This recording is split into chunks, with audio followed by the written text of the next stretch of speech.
Alright, Shalom, Shalom, Israel. First and foremost, I want to give all honor, glory, and praise unto YAHAWAH, Hashem, Yahawashi, Ba'ashem, Ba'ashem, Rakwadash, double honor to the elders and apostles, great millstone, shalom to my Akim, Wakwafim, who are diligently waiting to be delivered from this captivity. This is Brother Kawakub coming at you with no lesson.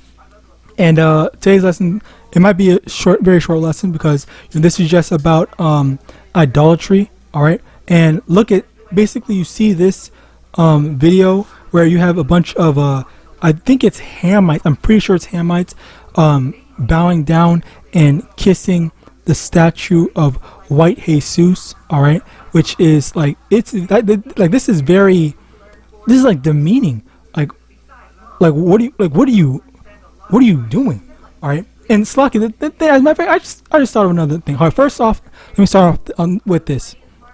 Exodus chapter 20 verse 3, thou shalt have no other gods before me. Okay, so right now I just want to point out that they are worshiping a false god. They are worshiping an idol. All right, also Slocky, let's also get this. Leviticus chapter 26 verse 1, ye shall make you no idols nor graven image, neither rear you up a standing image, neither shall ye set up any image of stone in your land to bow down unto, for I am the Lord your power. Okay, so the Lord literally tells you, have these people that claim to be Christians, Bible followers, Bible believers, God believers, all that stuff. All right, you have these people that claim to be all this stuff, going against what the scriptures say. Let me get this. So they can make sure they have the energy to get up and go.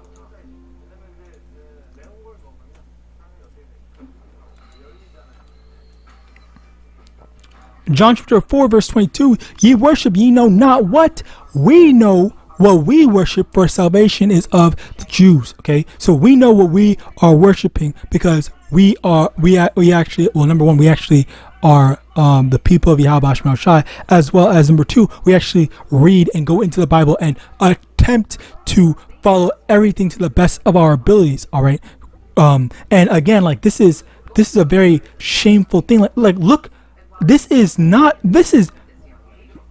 what. I genuinely cannot believe it. And that's the thing,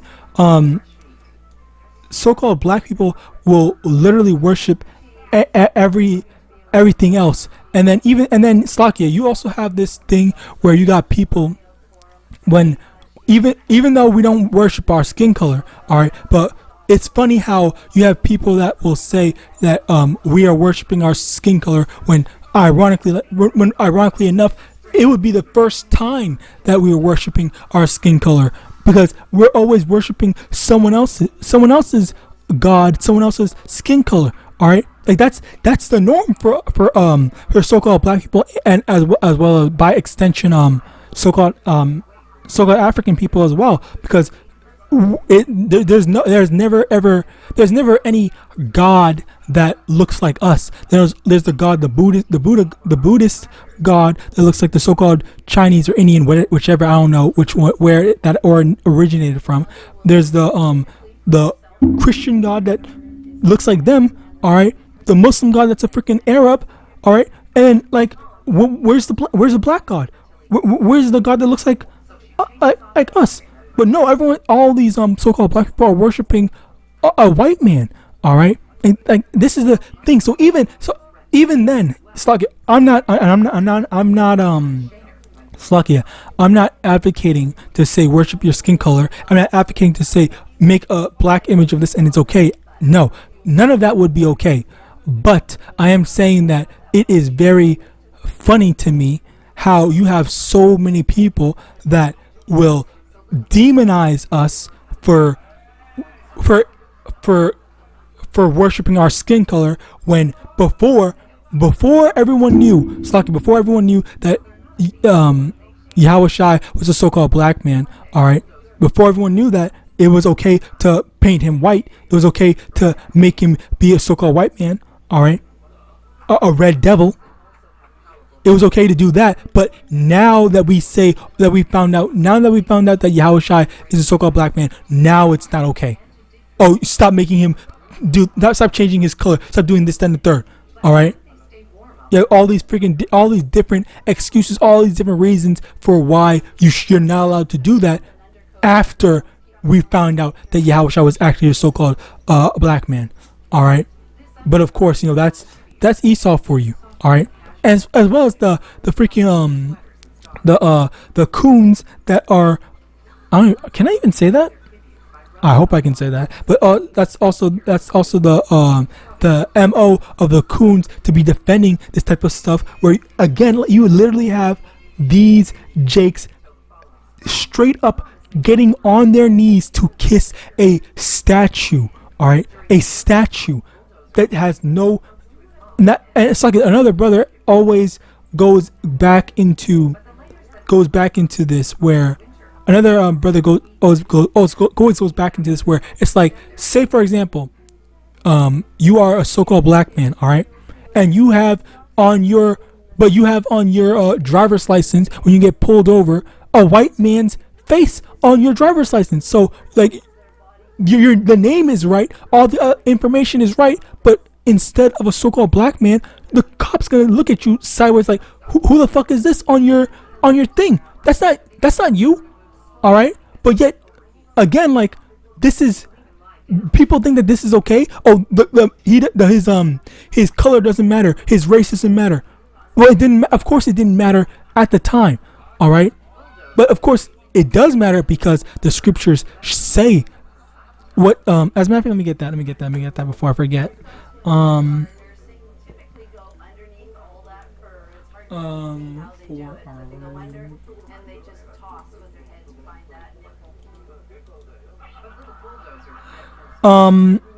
Romans chapter 15 verse 4.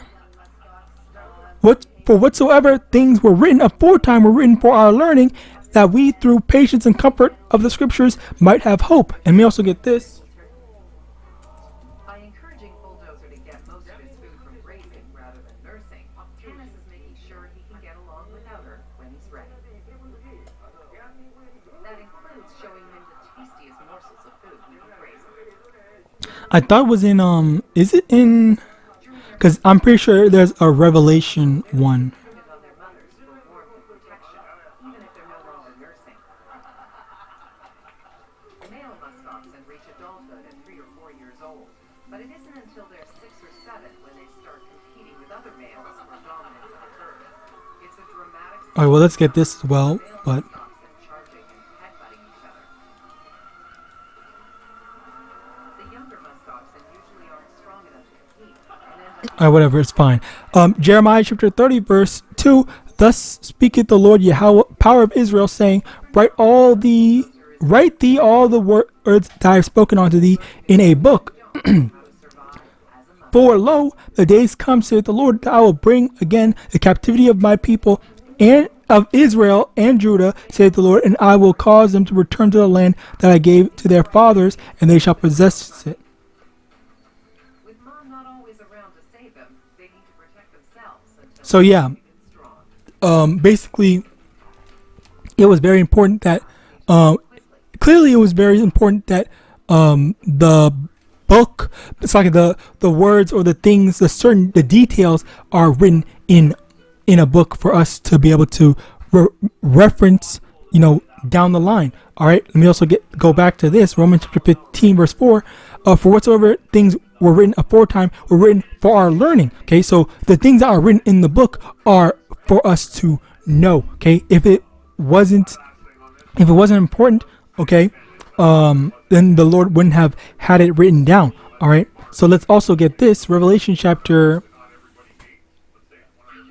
22 verse 19. And if any man shall take away from the words of the book of this prophecy, Yahweh shall take away his part of the book of life, and out of the holy city, and from things which are written in this book. That's another thing where you have people that are taking away from the book, saying, we don't know what Yahawashi looked like, or we don't do this, then third, trying to push out that what's it called, that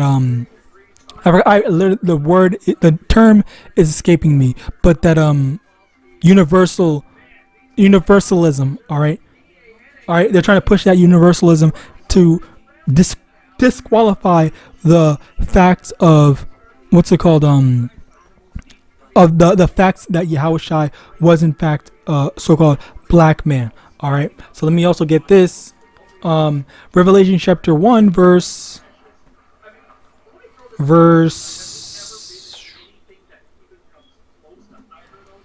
13, and in the midst of the 7 candlesticks, one like unto the Son of Man, clothed with the garment down to the foot, and girt about the paps with a golden girdle. His head and his hairs were white like wool, as white as snow, and his eyes were as a flame of fire. Verse 15, and his feet was like unto Verse 15, and his feet like unto fine brass as they burn in a furnace, and his voice as a sound of many waters. So his hairs were white, and they were wool, and they had woolly texture. And then the because his beard hairs and stuff like that, he was 33, and he had gray hairs. Okay, as a matter of fact, let me get that, because that's also a precept that actually goes to show Yahawashi's wisdom. All right.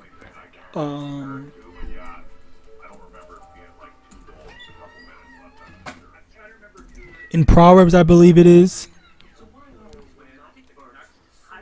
Proverbs 16 verse 31, the hoary head is a crown of glory if it be found in the way of righteousness. So not in the way of, oh, you just got old and your hair turned white. No. Or gray, whatever.